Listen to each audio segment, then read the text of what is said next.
Good evening and welcome to MetroFocus. I'm Rafael P. Roman.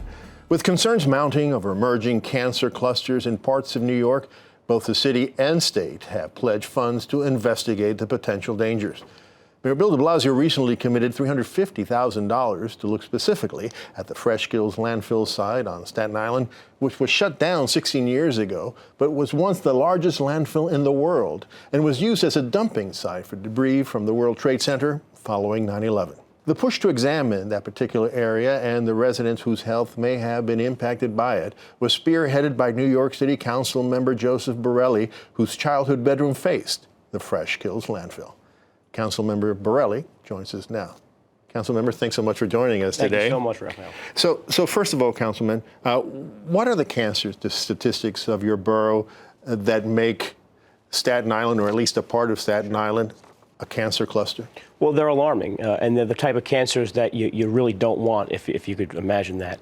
We're talking for women, breast cancer, lung cancer, thyroid, larynx, renal, kidney failure. I mean, the threats from the type of cancers that we see near Fresh Kills really run the gamut, and they also go into other types of medical illnesses like asthma and birth defects. And how do cancer rates compare Staten Island to the other boroughs? Well, for example, thyroid, which is probably the most astounding, it's nearly double the amount of the other four boroughs. I mean, it's something that is truly astonishing. You know, we do cancer screenings for some of my constituents, and I have to admit, I sat down for the photo op and got myself screened and had to follow up with my doctor. And luckily, I'm okay, but it was still a type of scare and something that myself, as someone who grew up around the landfill, will have to follow up on the rest of their lives. So tell us a little bit about the Fresh Kills landfill. What was the site specifically used for what, over 5 decades? Why was it shut down, and what is it today? Sure. So from 1948 till 2001, the site was the city's primary landfill. And as you mentioned earlier, it was the largest landfill in the world. It was something that was the beautiful view I saw from my bedroom window growing up. And one of the things that most Staten Islanders remember is the awful smell. And when you think back at it and you talk to health experts, you realize that when you smell the dump, you were actually inhaling particulate matter. And that caused a lot of political pressure to close the dump leading up to the 2001 closure. And at the time, there was a study which of course weighed the health impacts of the dump. And it turns out that Staten Islanders were likely contaminated by particulate matter that would cause carcinogens, essentially. Mm-hmm. Now, you know, there's asthma problems as well, but asthma, you know, if the air quality is lower one day, you might show signs of asthma the next day. With cancer, as the audience is certainly aware, I mean, it could take 10, 20, sometimes 30 years to appear. That's the phase we're in now. We're 20 years after this 1997 study, and I'm glad that there are now 2 panels examining this. So go some more specifically into the city and the state studies. What are they specifically studying, and how do they differ from each other? Sure. So the state study is focused on specific cancer clusters around the state. In Staten Island, parts of Long Island, and elsewhere upstate. They're looking at a broader-based population, particularly the entire island.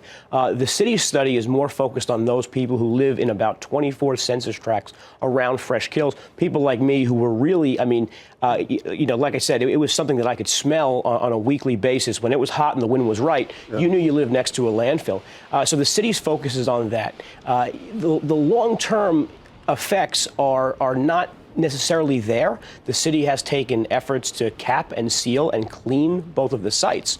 We're more concerned about what was done vis-a-vis contamination while the dump was in operation, and what is the long-term risk for that population going forward. And what do you expect?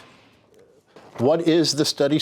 I mean, what do you expect to find from the study? I do expect there will be some conclusive evidence indicating that Fresh Kills is, at least in part, responsible for some of the higher cancer rates. I mean, look, we have a high rate of smoking, so the fact that there's a high lung cancer rate may not be that surprising. But we know that thyroid cancer has been linked to the debris from Ground Zero. Sure. We know we've taken an exorbitant amount, just about all of it, at Fresh Kills. We know that was particulate matter was blowing around the air.